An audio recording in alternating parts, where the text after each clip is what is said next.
Duterte! Duterte! Duterte! Duterte! Duterte! Mabuhay si Duterte! Mabuhay si Duterte! Duterte! Send him home! Send him home! Send him home! Send him home! Duterte! Pwede ka talaga, pang cheering squad ka. Hindi na dahil aesthetic dahil. Cheering ka. Duterte! Say hi Send sa him Robin. home!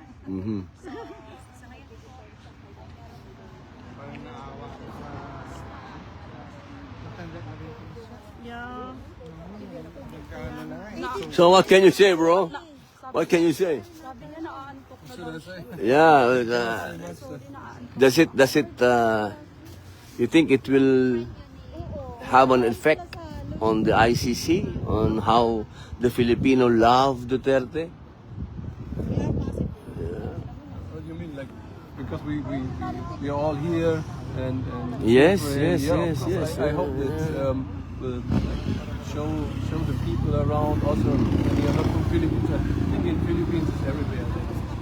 Because, a you lot know, of effort, yeah. But here in Europe, I think it's important that also the Philippines people who live here in the country to show the support to him, to show the people around, if it's from Netherlands, Germany, wherever in Europe or in the world, that they stay behind him. So, and maybe that will make a little bit of a change, how the media sees, how the people around see it. Maybe when you live there, your neighbors see it, and maybe that gives the good point here to bring justice. Yes.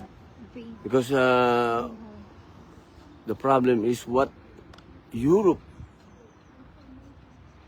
heard is one side of the story. This is very political. Now, as we can see, a lot of people are going out and telling the real story. Because we have different truths, you know.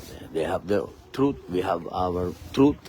They have their narrative, we have our narrative. But our narrative is much popular than their narrative. Because when our president, in his final days as a president, his trust rating is almost, he even reached 98% before.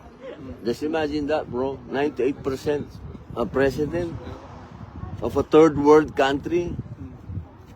Oh, man, to get that kind of, wow.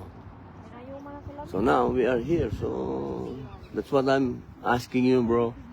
Your opinion is very important now.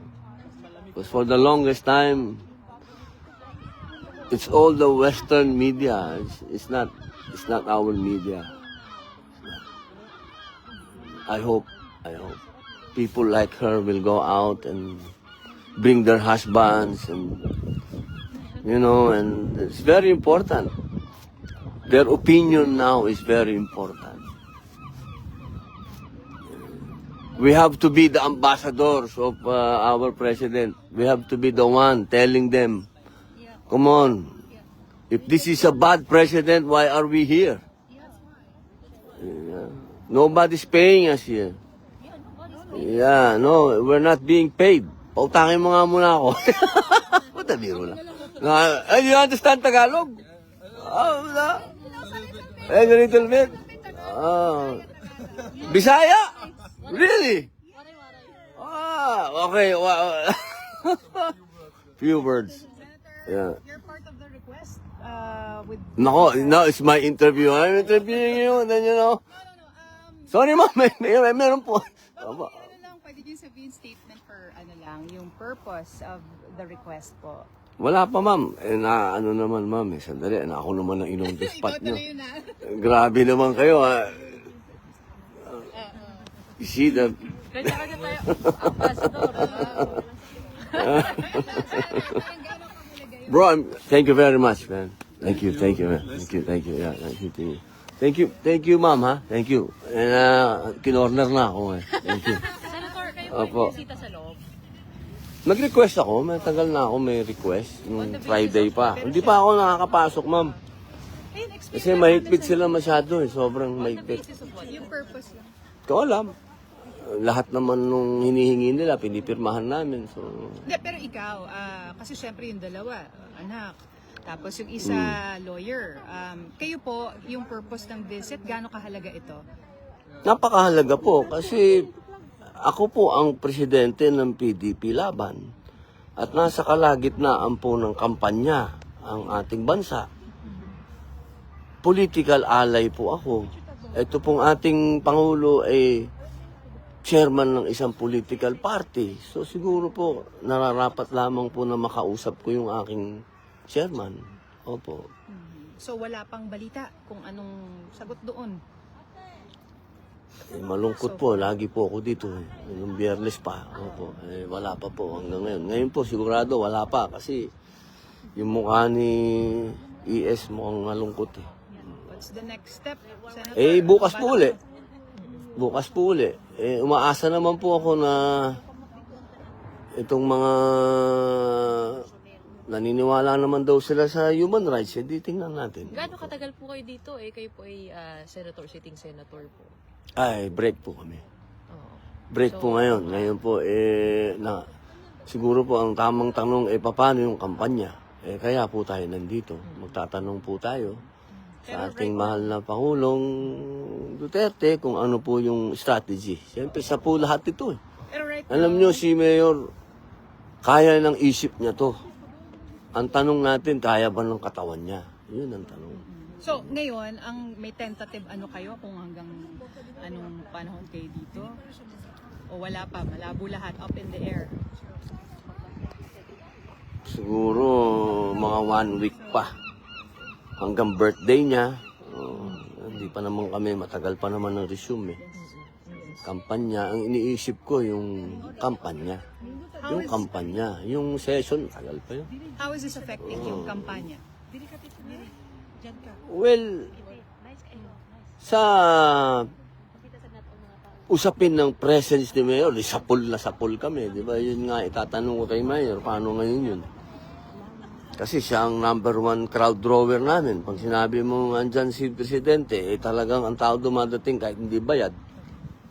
Yung paano ngayon yan? Wala naman kaming pera. Ang PDT, wala naman kaming pera. Yung mga ganun.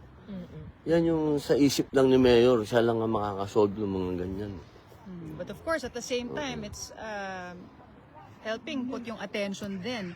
Sa Davao may rally na malaki. Yung attention sa oras na to, hindi namin kailangan yun kasi emotional stress to. Para kay Presidente, hindi ito maganda para sa kanya. Matanda na si Mayor. Hindi ito katawan niya yung isip. Kaya natin makipaglaban ng isip. Pero yung Senator, ano yung masasabi dun sa kuro-kuro ng iba na alam daw ni Senator Bato yung impormasyon na aarestuhin na nga si Pangulong Duterte. Di daw niya sinabihan yung dating Pangulo ng stage sa Pilipinas. Tapos hinayaan daw kasi nga imbis na maging Si Bato? imbis na maging fugitive si PRRD, ngayon, kumbaga, kahit pa paano, yung mga supporters ay nagrarally behind him. si Bato ang klase ng tao na mauuna dito yon. Yun ang gustong gawin nun para i-clear para kay Mayor. Hindi yung gagawa ng mga bagay na kaduwagan. So walang laglagan. Si Bato pa. Ma'am, si Bato pa. Yun ang pinakamatapang na taong nakilala ko. Wala nang iba. Kung sino man nagpapakalat niyan, fake news yun. Kaming lahat, ako mismo, alam ko na. Kaming lahat, alam namin na meron ng warrant. Lahat kami pumipigil kay Mayor. Bakit po siya umuwi? Sa tingin nyo ba si Mayor natatakot sa lahat? Sa lahat ng ito? Natatakot si Mayor? Ni isang balahibo walang tumaas dyan. Hinarap niya to. Hinarap niya lahat to. Hindi tatakbuhan ni Mayor yan. Yung mga chismis na magtatago sa chay. Ma'am, tandaan nyo ito. Ako naman kilala nyo naman ako. Hindi naman, wala na akong tinago. Siguro, alam nyo naman yan. Hindi duwag si Mayor. Okay? Ito, tinanggap niyang mangyayari to. Nakita niya na yan. Noon pa, kahit tanungin nyo si Harry. Ang masakit lang dito, diniliver natin mismo, tayong mga Pilipino, ang nag-deliver sa kanya dito. Yun lang naman yun eh. Yung usapin na gusto natin siyang litisin, gusto natin, sige, okay naman yun eh. Wala naman kami lahat ano doon. Yun lang. Okay na, nagiging emotional na ako. Tama na po. Tama na po. Thank you po. Salamat po. Salamat po. Salamat po.